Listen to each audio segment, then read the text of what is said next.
The lone passenger who remained in the doorway of the final carriage was a woman in a tattered, silver-gray wedding gown, her attire marred by soot and creases, as if she had slept in it. Her veil, limp and listless, clung to her cheek in the arid heat. In her quivering hands, she clutched a letter, its seal broken, its contents unknown. Her eyes were vacant, her lips devoid of color. She seemed neither elated nor anxious, but rather absent. She descended from the train and moved like a specter, taking a seat on the worn bench outside the station. For a moment she gazed at the horizon, then bowed her head into her hands. No one came to greet her. No carriage awaited, no bouquets, no smiles, no groom. 2 elderly townspeople passed by, their voices low. "Another mail-order bride," the woman remarked, clicking her tongue. "Poor dear. Her intended must have had a change of heart," the man grumbled. Aurelia did not respond. She merely gripped the letter tighter, her knuckles turning white. Her thoughts drifted back to her father's study, dimly lit and filled with the scent of pipe smoke. His voice, as cold as the silver pen he had pressed into her hand, echoed in her mind. "You will write the letter. You will marry the man. There will be no more disgrace brought upon this family's name. Do you want your child to grow up in squalor?" He had slammed a folder onto the desk containing her son's falsified death certificate. The memory made her breath hitch. Now, at the train station, she whispered to herself, her voice a prayer choked with dust. "If you are alive, my love, my baby, please find me." A sudden laugh nearby pulled her from her reverie. Children were playing near the platform, their laughter the only sound filled with life. One little boy, perhaps 4 years old, had a face like warm bread and eyes the color of smooth stones. He halted, staring at her intently.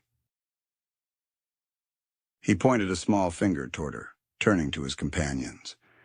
"That's my mama," he declared, his voice clear and confident. The others laughed. One boy pushed him. "You're foolish. That's just a woman in a dress." "No," the boy insisted. "I've seen her. She's in the picture. The one on Daddy's shelf. He drew her. That's her." A few adults nearby chuckled. "Hush now, Gareth. Don't spin tales." But Aurelia's breath caught. The name resonated like a church bell in her ears. She slowly raised her eyes to meet the boys. "Gareth?" she asked, her voice barely a whisper. The boy's smile faded, replaced by a cautious curiosity. "Yes, between New York and Elwood. What is your father's name?" "Wyvernhold Cormoran," the boy stated, as if it were the most ordinary thing in the world. Her world spun. The letter escaped her grasp, drifting to the ground like a forgotten promise. Tears welled up in her eyes. Her lips quivered. "Please," she murmured. "Lead me to your home." The Callahan Ranch stood solitary at the edge of the hills, its fences gray and twisted from years of wind. Horses grazed leisurely near the barn. The sky was marred by storm clouds, the air heavy with impending rain. Aurelia stood at the gate, her dress still damp from the train journey, her shoes caked with dry mud. Her heart pounded so fiercely she could have sworn the cattle could hear it. Across the yard, a man split firewood with sharp, angry swings. His sleeves were rolled up, forearms tense, jaw clenched. He worked as if he wanted the wood to bleed. He looked up. Their eyes met. Wyvernhold froze, axe suspended in midair. His body went rigid. Even the wind seemed to hold its breath. The world narrowed to a single heartbeat. 2. 3. Aurelia tried to speak, but no words emerged. Wyvernhold let the axe fall. It thudded into the earth. He stepped back just one step, but it was a step of shock, of retreat. His chest heaved as if he had been struck without warning. The color drained from his sun-kissed face. "Gareth," he shouted, his voice sharp and cutting. The boy peeked out from behind a fence post, clutching the hem of his shirt. "Inside now. Close the gate behind you." Gareth hesitated, glancing at the woman in the torn wedding dress. "Now," Wyvernhold commanded. Gareth obeyed, slowly retreating.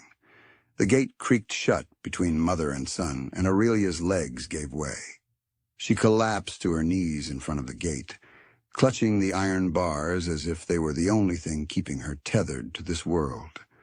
Her body shook with sobs, and rain began to fall, first in light sprinkles, then heavier until it soaked her hair to her skin.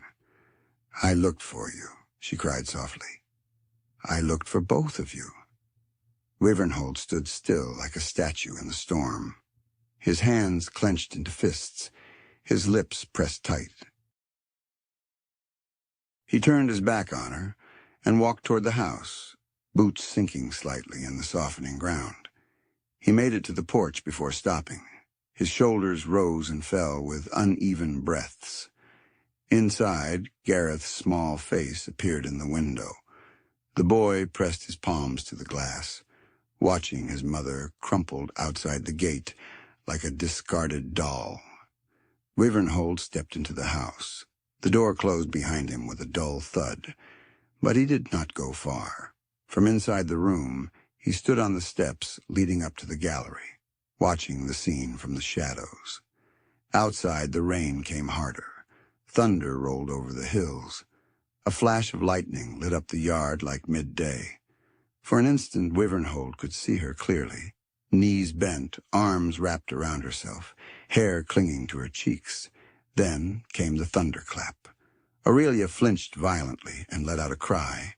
She crouched down, hands pressed tightly against her ears, lips quivering in silent dread. Wyvernhold's hand reached for the door. He grasped the handle, prepared to yank it open and rush to her side, but he hesitated. His breath hitched in his chest, his eyes burned. The tempest outside howled, but a fiercer storm raged within him. He retreated, releasing the door. Anaïsa lay on the ground, trembling in her soaked gown. Alone, Wyvernhold turned and leaned against the wall, head tilted back, eyes shut. His thoughts whirled. 4 years. 4 endless years. I hadn't considered anything. She never sent a letter, never returned. And now she appears like a specter, claiming she searched for me. Why now? He couldn't halt the memory. It surged like a torrent. Her eyes that fateful night when she vanished. Her father's carriage awaiting. Her vow that she would return soon. "I will come back for you and our son." She never did. He had buried that night beneath a mountain of resentment. But now, seeing her again, drenched and shivering in the mud, it undid him. He opened his eyes and gazed through the window once more. She hadn't moved, and for the first time in 4 years, a question tore through his fury and lodged coldly in his throat. "Why did you abandon us?" he murmured. But only the storm acknowledged his words. Aurelia stirred. The warmth of something comforting teased her senses. A faint hint of oats, milk, and cinnamon. She blinked slowly, her lashes crusted with dried tears. A worn wool blanket draped over her shoulders, the edges frayed but tucked in gently. She lay in a small, familiar room. The wooden beams above, the chipped window pane, the worn dresser in the corner with a split down the middle. Her breath hitched. She recognized this room.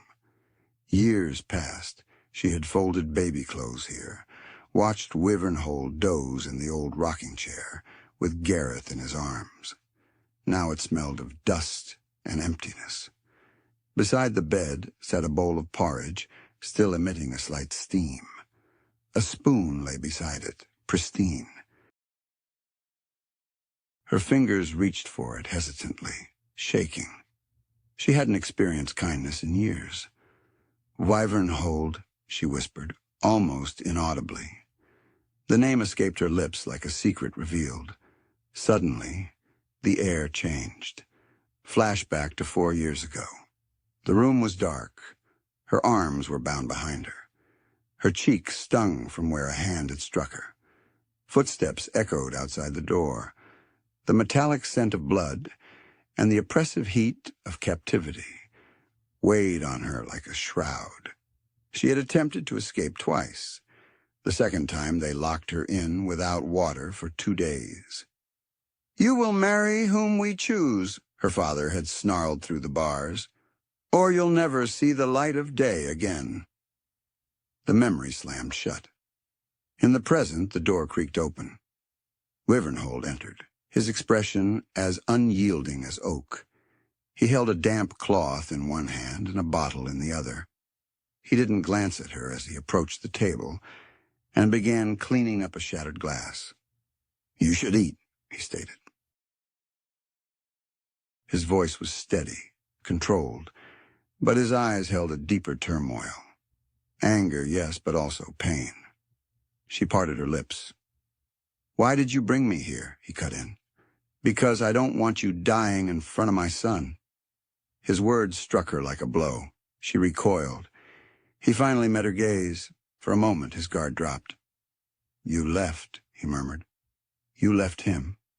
You vanished without a trace." She attempted to rise, her body frail. "I didn't choose to abandon you."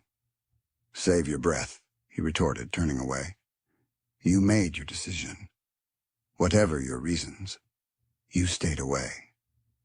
Aurelia's lips trembled. "Do you think I wanted this? Do you believe I walked away because I stopped loving you?" He picked up an item from the dresser and turned back. In his hands was a small, faded blue scarf, its edges worn. "Gareth still sleeps with this," he said, his voice hoarse. "Every night, he calls it his dream blanket." Wyvernhold stepped closer, holding the scarf as if it were a sacred artifact from a past he had tried to forget. "You know how many times he's asked me why he doesn't have a mother like other kids?" he asked. "What was I supposed to tell him? That you loved us, but not enough to return." Aurelia clutched the scarf to her chest, her eyes filled with sorrow. She wanted to shout the truth, that she had returned once before to find their home destroyed and deserted, that the neighbors had told her Wyvernhold and Gareth were gone, that she had wandered in a daze for months, trying to believe it was a lie, but the words wouldn't come. Not yet. Instead, she lowered her head and whispered, "I am sorry." A single tear fell, followed by another. Wyvernhold regarded her for a long moment. Then, without a word, he turned and exited the room. The door clicked shut behind him. The day after the storm arrived with a quiet calm.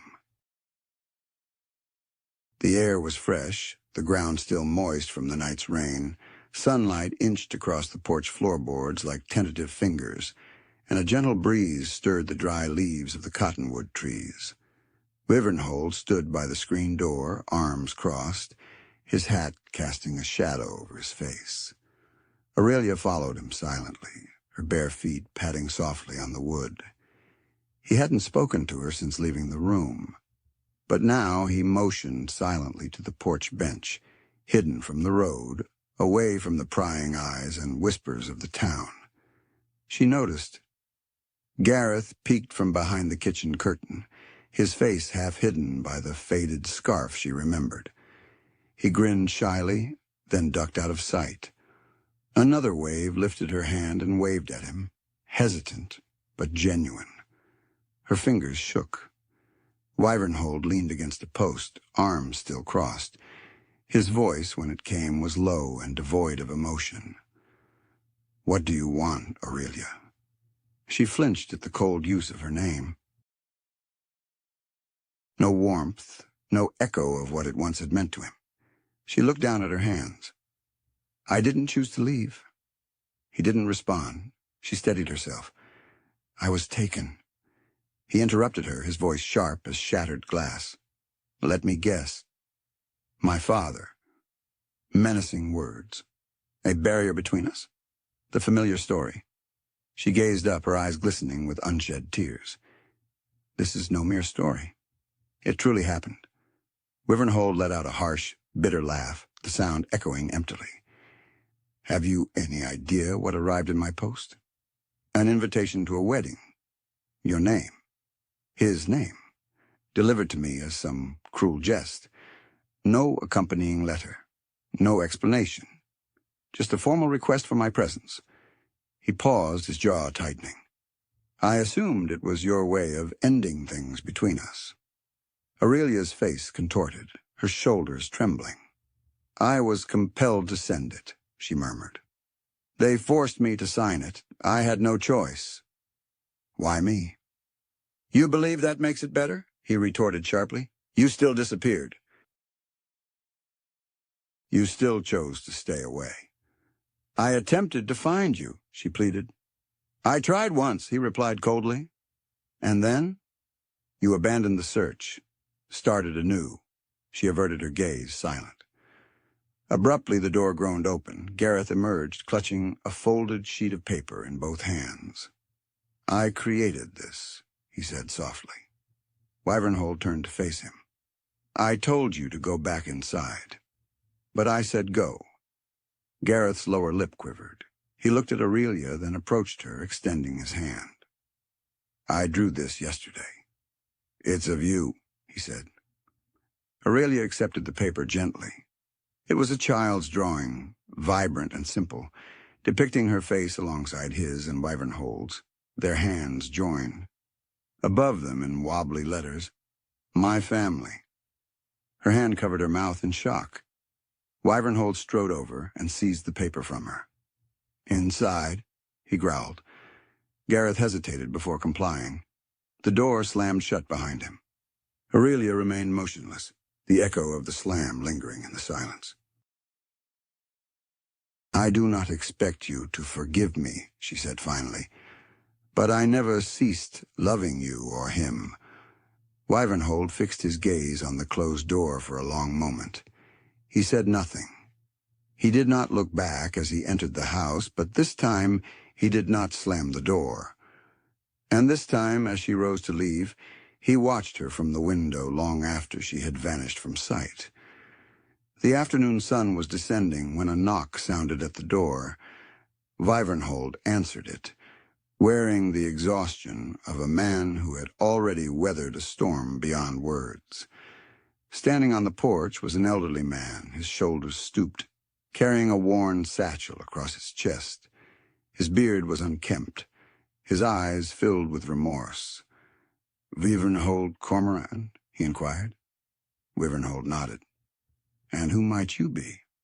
The old man removed his hat, clutching it tightly. My name is Caelum Rookhaven. I used to work the postal route out of Cheyenne. Retired now, for good reason. Wyvernhold's eyes narrowed. You want something? Caelum did not respond immediately. He reached into his satchel and retrieved a thick envelope. Yellowed, stained, the edges curled like old leaves. A dark brown stain, now faded with age, marked the bottom corner. Wyvernhold stared at it. What is that? Caelum held it out, his hands shaking. It was meant to be delivered to you 4 years ago from her. Wyvernhold hesitated before taking it slowly, as if it might scald him. He broke the fragile seal and unfolded the letter. Wyvernhold, they are compelling me to marry a man I have never met. I am not free. I am not safe. My son, inform him. I never intended to abandon you. I attempted to flee, but they punished me for it. They confined me. If you receive this, come for me. I will persist in my struggle, but I am uncertain how much longer I can endure. I love you. I love our son. Forgive me, Wyvernhold. Wyvernhold's hand shook violently. The letter slipped from his grasp as lightly as a feather, yet it struck the ground with the force of thunder. He grasped the porch railing, his shoulders tensed, and his breath came in ragged gasps. I was compensated to conceal it, Caelum confessed softly. Your father-in-law asserted that you were an unsuitable match and that she should marry someone more advantageous. I convinced myself it was none of my concern, but it was. May God forgive me. It was. Wyvernhold remained silent. His mouth opened, but no words emerged. His gaze was fixed on the letter as if it had risen from the grave. I had it concealed in my barn, behind a crate, the man continued, his eyes glistening with tears. Last night, I couldn't find sleep. I saw her in town, standing in the rain like a specter. That's when I knew I had to rectify the situation. Wyvernhold lowered himself onto the porch steps, the letter clenched in his fist. Now he stared into the void. For the first time in years, a tear traced a path down his cheek, cutting through the dust. She resisted, he whispered. Dear God, she resisted. Caelum gently placed a hand on his shoulder. You still have the chance, son. Not many men are granted that. Wyvernhold didn't respond, but the tightness in his chest began to ease, and for the first time, something within him, something frozen, started to melt. The rain returned with ferocity that night, more intense than the previous storm. Lightning tore across the dark sky, as if the world itself was shattering.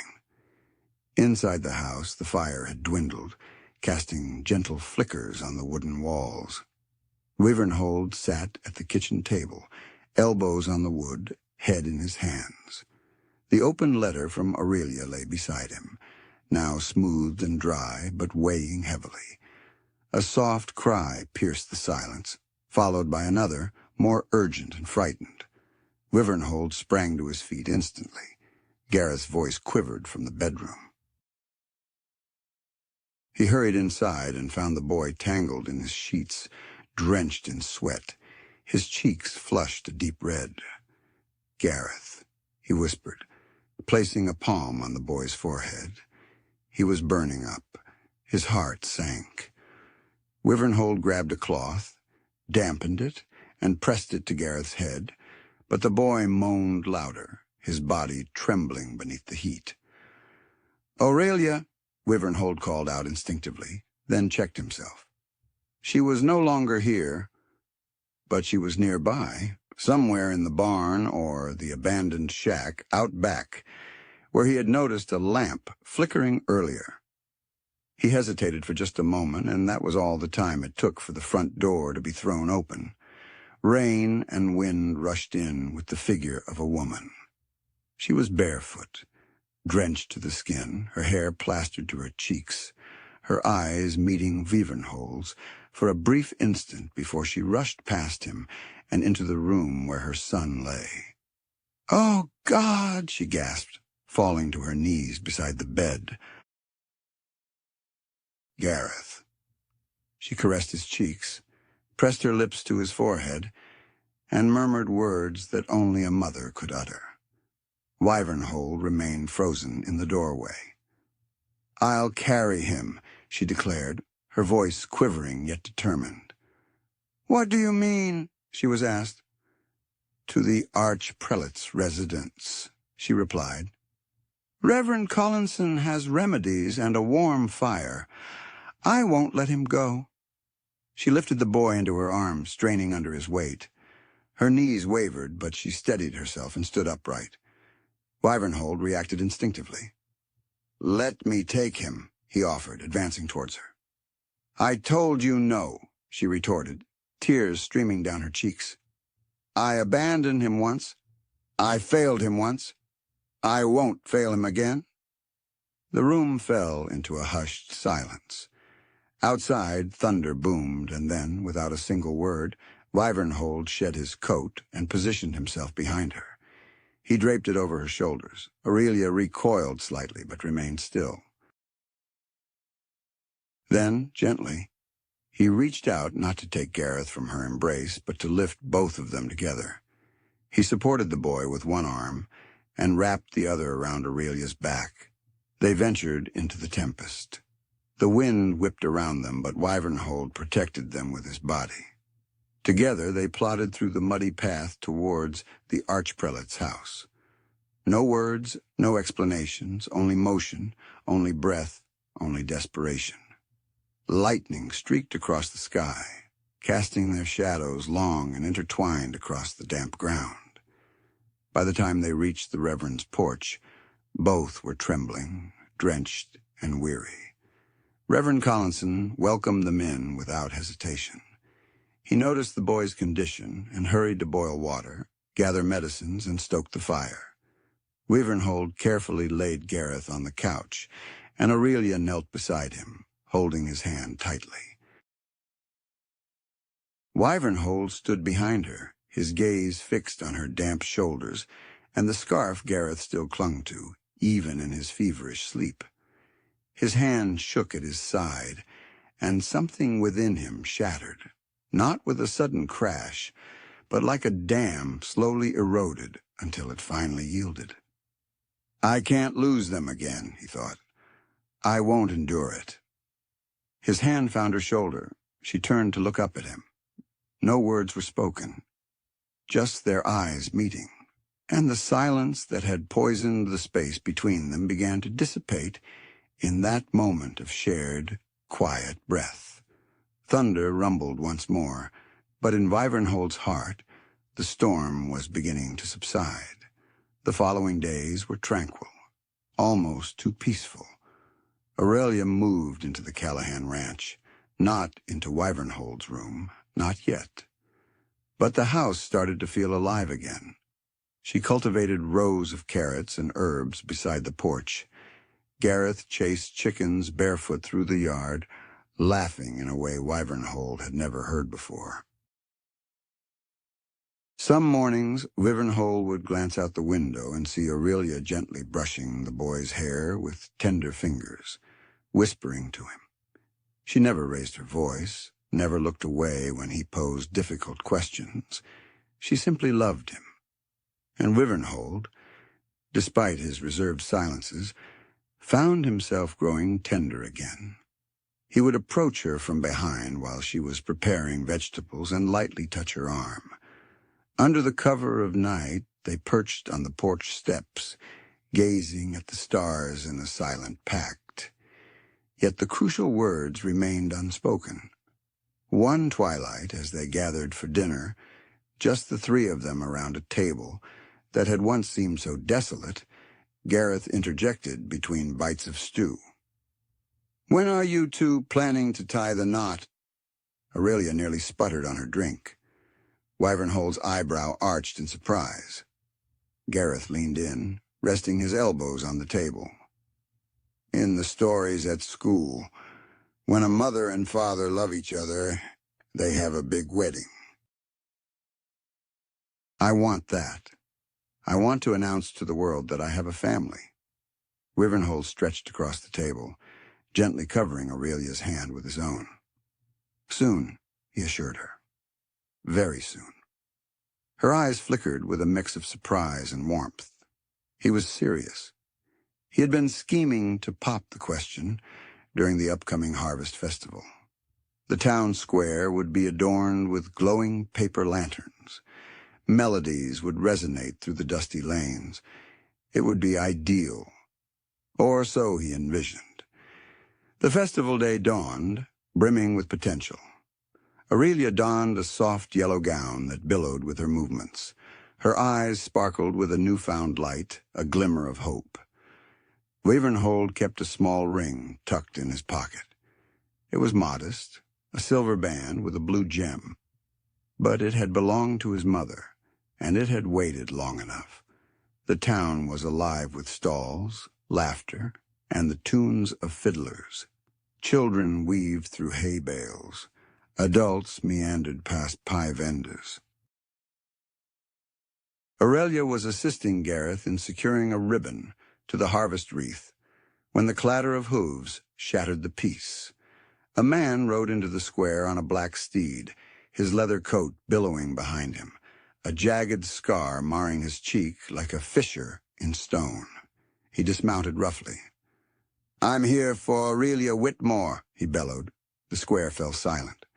Aurelia stood frozen, eyes wide. The man's voice echoed through the square. "I've come to reclaim my wife." Murmurs of shock rippled through the crowd. Wyvernhold stepped forward, positioning himself between the stranger and Aurelia. "She is not your wife," he declared. The man sneered. "She signed the papers. She is mine." Wyvernhold's voice was firm. "Name?" The man spat. "Doylison Brightfeather.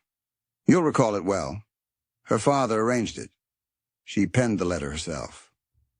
Aurelia stepped forward, her voice steady yet cutting. "I wrote that letter with a fractured wrist and a blade at my throat." Doylison retrieved a folded, weathered document from his coat. "Her signature is right there. It's legal." Wyvernhold glanced at it, then back at Aurelia. "Did you consent to this?" She didn't flinch. "I wrote it because I was beaten and imprisoned in a cellar.